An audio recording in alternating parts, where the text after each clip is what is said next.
Vale analisar Ruptura, uma visão psicanalítica das suas séries, filmes, eventos, livros preferidos, justamente para que a gente possa esmiuçar, esclarecer, trazer luz justamente para esses vieses emocionais e mentais que fazem com que a gente siga os nossos comportamentos, as nossas falas, os nossos relacionamentos de uma perspectiva psicanalítica.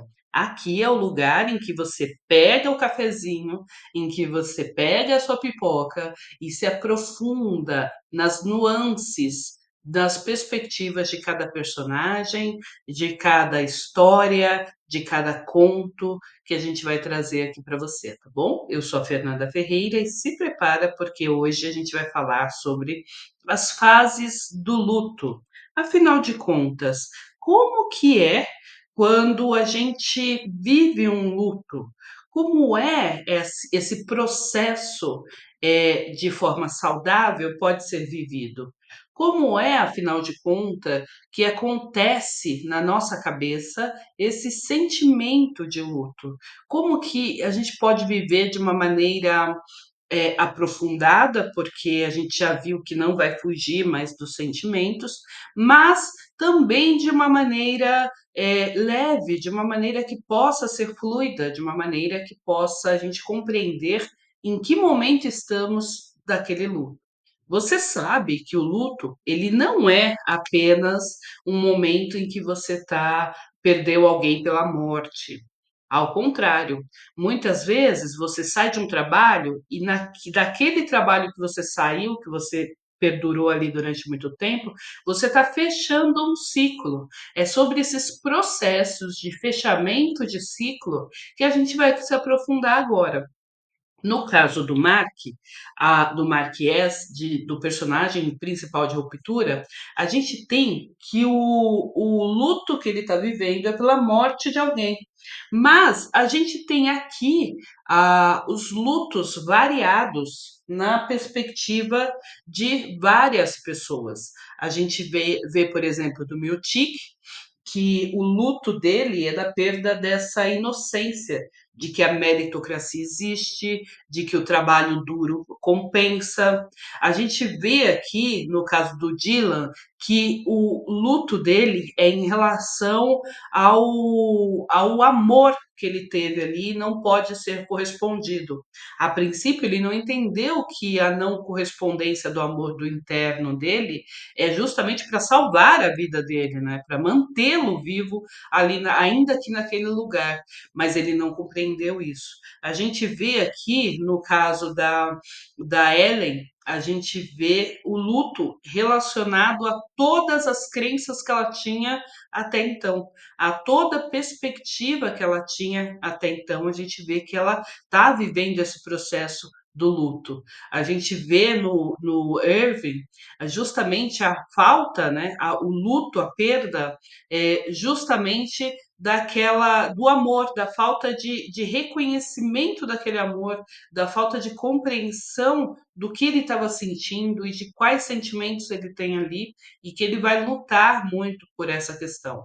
Então, o luto ele é enxergado por vários vieses, por várias perspectivas, e aqui especificamente nesse episódio que eu vou trazer para você hoje, eu vou falar sobre esse luto, sobre as fases do luto, e aí, independente do luto que você esteja vivendo, ou que você conhece alguém que esteja vivendo, uma amizade que foi rompida, um emprego que foi perdido, uma área, às vezes a pessoa vai fazer transição de carreira, ela vai mudar, ela precisa fechar o ciclo na carreira A para iniciar o novo ciclo na carreira B. É um luto também deixar, por exemplo, a pessoa é advogada e vai começar a vender bolo. Então, primeiro ponto que reflete que ela não é mais advogada, ela deixa de ser chamada de doutora, apesar de haver essa controvérsia, né, se deve ou não chamar.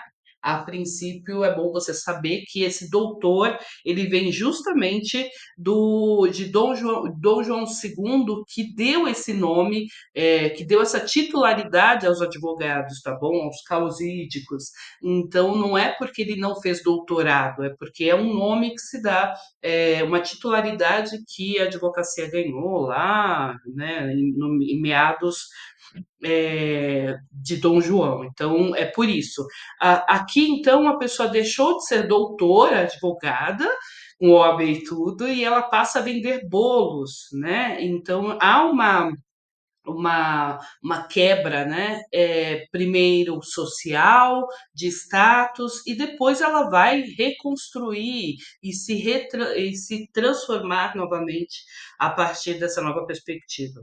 No caso do Mark, a gente vai falar que existem então essas fases, né? Essa fase da negação, da descrença, do choque, ela vem justamente nesse ponto quando a gente começa a dizer que não é com ele, que então ele decide fazer a ruptura justamente nesse momento em que ele precisa se distanciar dessa dor que está vindo dilacerante.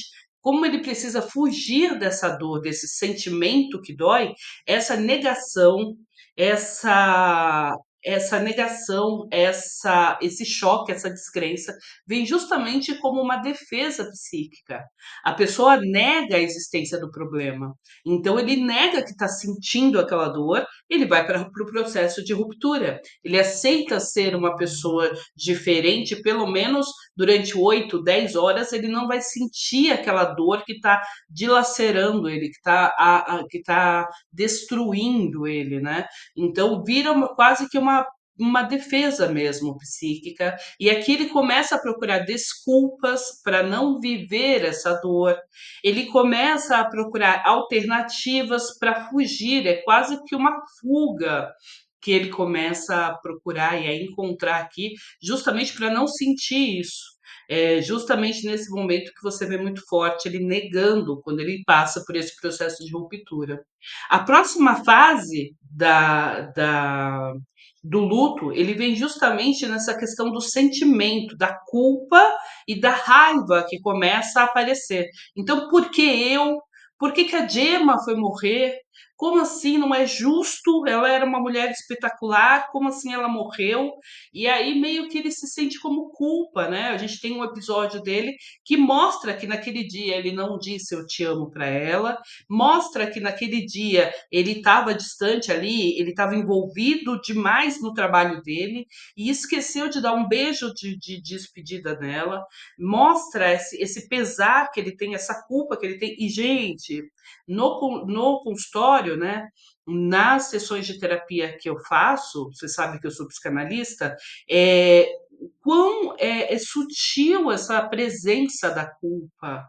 Em algumas pessoas ele fica muito gritante, mas como a pessoa ela se camuflou em negar os sentimentos, muitas vezes a culpa ela fica muito sutil e ela vai para esse outro extremo, que é da raiva mesmo, que é quando você começa a querer quebrar tudo, a querer quebrar as regras, e geralmente a pessoa fica inconformada, revoltada com a situação, fica tentando buscar um culpado para aquilo, tentando buscar uma justificativa que valha, né? Como assim está acontecendo isso desse jeito, dessa maneira? E aí a gente vem a questão da barganha, que é a próxima etapa, que é justamente quando ele já, ok, é quase que uma conformidade. Ok, entendi, estou sentindo isso mesmo, o sentimento está aparecendo, deixa eu ver o que que eu posso fazer a partir de agora, porque eu faço qualquer coisa para parar de sentir essa dor que está me remoendo aqui, e ficar com raiva não vai resolver nada, então deixa eu tentar negociar aqui com essa dor, com esse sentimento mais negativo, deixa eu tentar criar uma ficção, uma história, né, de que eu posso criar uma fantasia de que não era bem assim, de que. Aí ele começa a meio que flertar com a negação novamente, para fugir do sentimento. né, dele, e ao mesmo tempo ele começa a barganhar e falar: "Não, é porque é assim". A gente vê isso muito claro a gente vê isso muito claro quando ele começa a querer viver o Marquês, e lá ele vive o Marquês no interno dele de uma maneira feliz. Ali, quando ele é o Marquês, diferente do Irving, que quando tá lá embaixo sente como se estivesse lá em cima, ele sente um vazio, uma solidão lá embaixo. Diferente dele, o Mark, ele nunca, ele viveu realmente essa outra pessoa, essa ficção, essa fantasia de que ele podia ser outra pessoa, de que ele tinha o domínio, né, da outra personalidade, e até que no outro momento que eles fazem lá a transição, ele justamente entra nessa profunda solidão, nessa depressão, e ele começa a olhar para ele e olhar para o sentimento dele, e a partir daqui ele começa a falar: tá bom, eu não quero mais fugir desse sentimento. É nessa hora que a pessoa cai nessa dor profunda que faz com que ela chore. E veja, aqui o que eu quero trazer para você com essas séries, com essas reflexões, é que a gente precisa se permitir sentir o que a gente está sentindo. O problema da humanidade hoje é que a gente finge que não sente nada. Eu finjo que não dói, não dói, eu finjo que não é comigo, eu finjo que não estou vendo, e na verdade não. Então aqui as fantasias deixam de existir e aí ele volta para o presente e começa a sentir esse vazio eterno, né?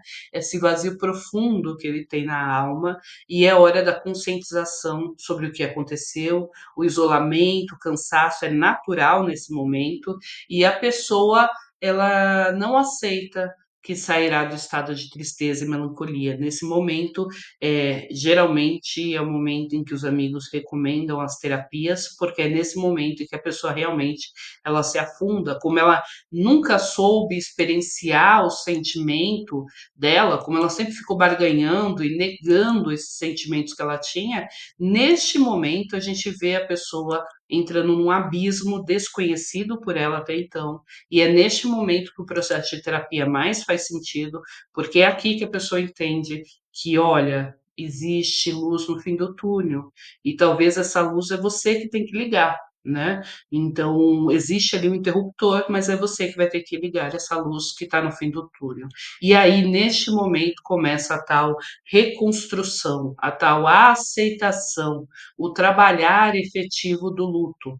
É neste momento, então, que a pessoa começa a cair na realidade e aceitar o que aconteceu e superar. Então, eu estou indo agora numa transição de carreira, eu estou indo para um trabalho melhor, para um trabalho que eu escolhi, um trabalho que vai me trazer um referencial diferente, aí começa a tirar os receios de desbravar esse trabalho novo. Eu estou indo para amizades diferentes, novas, ambientes diferentes, para poder mudar e romper com aqueles velhos comportamentos e hábitos de dor que eu tinha. E aqui nesse momento a dor emocional começa a se desfazer, a se dissipar, e pouco a pouco ele começa a trabalhar melhor com o sentimento de dúvida, e ele começa a ter uma esperança, um respiro de esperança, que é quando ele começa a acreditar que as coisas vão dar certo, que foi do jeito que tinha que ser e que não há nada que ele possa fazer. E aqui no caso da morte é o momento em que a gente vê aquela tão famosa frase, né?